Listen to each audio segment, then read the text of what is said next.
Good morning, কেমন আছো সবাই? দণ্ডপাট লাইফস্টাইলে একটা নতুন ব্লগে তোমাদের সবাইকে স্বাগত।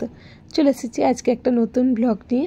আর আজকে বৃহস্পতিবার, তা আজকের আমি আমার ব্লগটা একটু অন্যরকমভাবে সাজিয়েছি।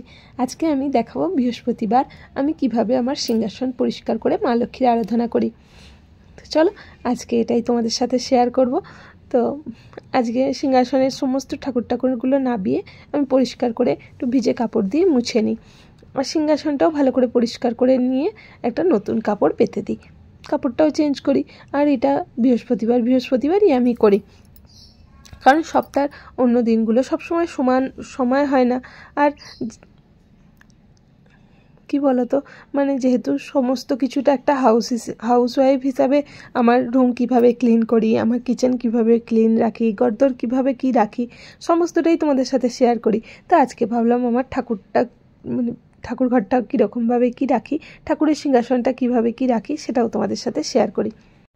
আমি নিজ গুরুদেবের ফটো, সমস্ত ঠাকুর দেবদেবীর যা মূর্তি আছে সমস্তগুলো নাবিয়ে আমি একটা কাপড় দিয়ে ভালো করে মুছে আর ওপরের কাপড়টাও চেঞ্জ করে দিই। আর এখানে দেখো আমার তো বৈষ্ণোদেবীর মূর্তি আছে, তো বৈষ্ণোদেবীর কাপড়টা আমি বৃহস্পতিবার চেঞ্জ করে দিই। তো এই যে আজ কাপড়টা একটু চেঞ্জ করে দিয়ে আজকে একটা অন্য কাপড় পরিয়ে দিচ্ছি। আর যতটা পারি একদম সিম্পলভাবে আমি আমার পুজো করি। সবচেয়ে বড় কথা, তোমার মন যা চায় তুমি সেইভাবে পুজো করো। কারণ কি বলো তো, ওইটা করছে, সে সেটা করছে, হাজার রকম হেবিজিবি দিয়ে আমরা অতটা সামলাতেও পারবো না। তাই আমাদের মন যেটা চায় সেটা দিয়ে করলেই দেখবে সমস্ত নিজেরাও মনের সন্তুষ্ট। আর ঠাকুরকে ডাকার জন্য আলাদা করে কিছু দরকার হয় না, আমার সেটাই মনে হয়। তো আর আমরা যারা হাউসওয়াইফ, সংসারের সমস্ত কাজ একা হাতে করে অতটা বেশি কিছু করে উঠতেও পারি না। যতটুকু ভক্তি ভরে করলেই ব্যাস, তাতেই সন্তুষ্ট। আর আমি যেইটুকু করি সেইটুকুই তোমাদের সাথে শেয়ার করার চেষ্টা করি। চলো, আমার এখানে বৈষ্ণোদেবীর কাপড় পরানো হয়ে গেছে আর মাথায় একটা চুন্নি দিয়ে দিয়েছি। দেখো কি সুন্দর লাগছে না আমার মাতা রানীকে। তো এবার জায়গায় বসিয়ে দেবো। এটা আমরা কিনেছিলাম জানো তো, জম্মু থেকে এনেছিলাম। তো জম্মুতে যখন পুজো দিতে গিয়েছিলাম কাটরায়, তখন ওখান থেকেই মূর্তিটা নিয়ে এসেছিলাম। তো চলো এখন এবার মা লক্ষ্মীর ঘরটা স্থাপন করতে হবে। আর আমি অতটা ভালো আঁকতেও পারি না, তোমরা কেউ হেসো না এটা দেখে। আমি যতটুকু পারি ততটুকুই করলাম।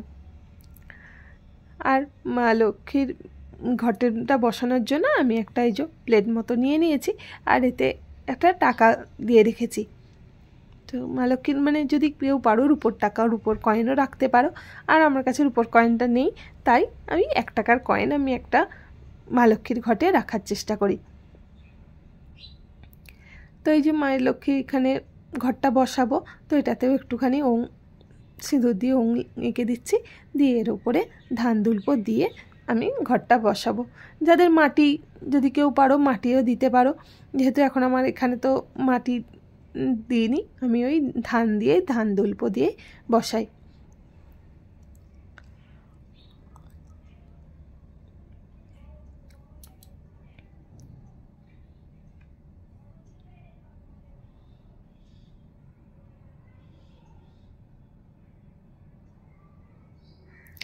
আর এই ঘরটার একটা আসনের উপর বসাই, এই প্লেটটার উপরে ঘরটা বসাই আর প্লেটটা একটা আসনের উপরে রাখি।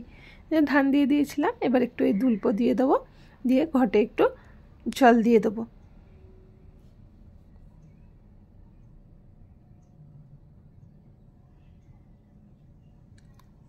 পুজো করাটা সম্পূর্ণ যে যার মনের ওপর, তাই না বলো?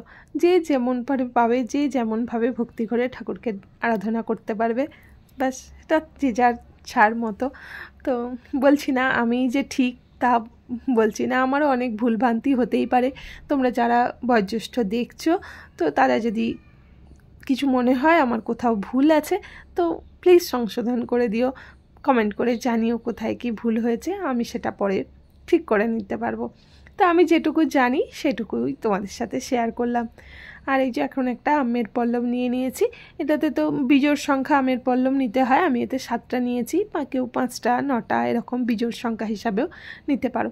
তো আমি এখন এই 7টা আমের পল্লবে একটু সিঁদুর দিয়ে দিচ্ছি, সিঁদুরের ফোঁটা দিয়ে এটা এবারে ঘটে দিয়ে দেবো।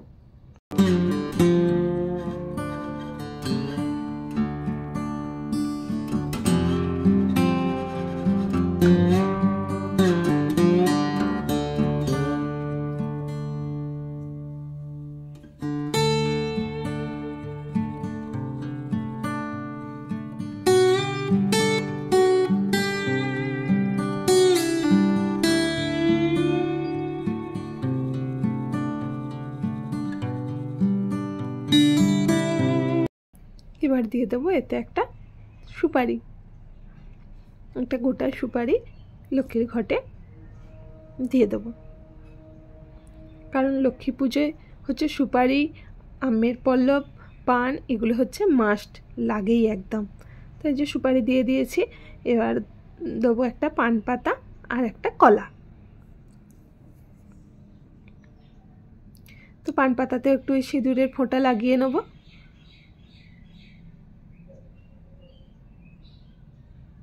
পান পাতাতে সিঁদুরের ফোঁটা দিয়ে এটা পান পাতার উপরে এবার এই কলাতেও সিঁদুরের ফোঁটা একটু দিয়ে দেবো, দিয়ে কলাটা এর উপরে দিয়ে দেবো।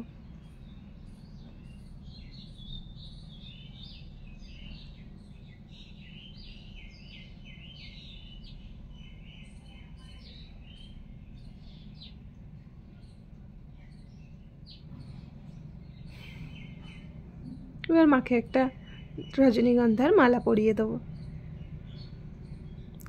আমাদের ওখানে রজনীগন্ধার মালাগুলো খুব সুন্দর পাওয়া যায় জানো, এখানে মানে হাইব্রিড নাকি জানি না, এখানে রজনীগন্ধাগুলো অতটা ভালো হয় না। আর আর দেবো মায়ের পছন্দের ফুল পদ্ম।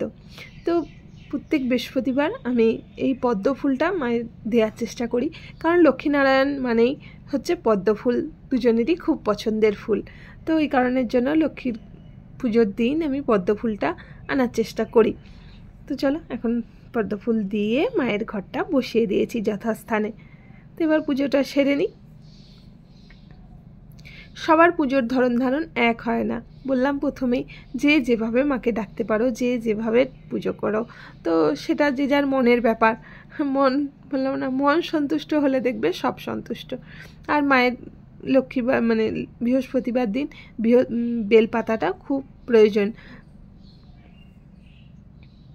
আমি আমার এখানে আমার গোলুবাবুকেও সাজিয়ে দিয়েছি, গোলুবাবুও বসে পড়েছে, আর ওখানে মহেশ্বরকেও স্নান করিয়ে দিয়েছি। তো ওগুলো অফ ক্যামেরাতেই হয়ে গেছে। আর এবার আমি ওই গুরুদেবের ফটোতে আর সব মালা টালাও দেওয়া হয়ে গেছে, দিয়ে এবার ফুল টুল দিয়ে সাজিয়ে দেবো।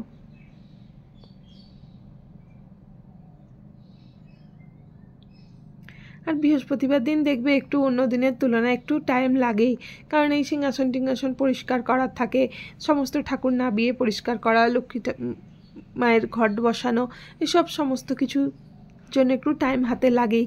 আর কি বলো তো, মানে পাঁচালিটা পড়তে হয়, সেটাও একটু টাইম লাগে, কিন্তু আমি পাঁচালিটা সকালের দিকে পড়ি না, আমি ওই সন্ধেবেলা সন্ধে দিয়ে তারপরে পাঁচালিটা পড়ার চেষ্টা করি। আর এই ঠাকুরের বাসন টাসন মাজার ব্যাপার থাকে, এখন তো আমার তবু তাড়াতাড়ি হয়ে যাচ্ছে, কারণ ঠাকুরের বাসন টাসনগুলো মাই সকালবেলা মেজে টেজে রাখে বলে আমার অতটা চাপ থাকে না, তাড়াতাড়ি সমস্ত কিছুটা হয়ে যায়। তো চলো ঠাকুর এখন ফুল টুলগুলো দিয়ে দিয়েছি, ঠাকুরের ফুল টুল দেওয়ার পর এবার একটু প্রদীপ দিয়ে আরতি করে নেব। আর প্রদীপ দিয়ে আরতি করেও এবার আর কর্পূর দিয়েও আরতি করে নেব। কর্পূর মানে বৃহস্পতিবার দিন কর্পূর দিয়ে আরতি করাটা খুব জরুরি। তো একটা বৃহস্পতিবার একটা কর্পূর দিয়ে আরতি করা ভালো। তো এই কারণের জন্য বৃহস্পতিবার আমি কর্পূর দিয়ে আরতি করার চেষ্টা করি। আর এখন যেহেতু শ্রাবণ মাসের সোমবার চলছে, তো ভোলে বাবারও কর্পূরের আরতি পছন্দের, তো ওই জন্য সোমবারটাও আমি কর্পূর দিয়ে আরতি করি। চলো আমার পুজো টুজো কমপ্লিট হয়েই গেছে, এবার আরতি করে ঠাকুরকে এবার ভোগটা দিয়ে দেবো, দিলেই আমার পুজো কমপ্লিট। আর এতক্ষণ পর্যন্ত যদি ভিডিওটা দেখে থাকো, আশা করছি ভিডিওটা ভালো লেগে থাকবে। আর আমার ভিডিওর কোনো অংশ যদি তোমাদের মন ছুঁয়ে যায় তাহলে অবশ্যই একটা লাইক আর কমেন্ট করতে ভুলো না। তো চলো আজকের মতো ভিডিওটা এখানেই এন্ড করছি। সবাই ভালো থেকো, সুস্থ থেকো। দেখা হচ্ছে আবার একটা নতুন ভিডিও নিয়ে। চল আজকের মতো টাটা।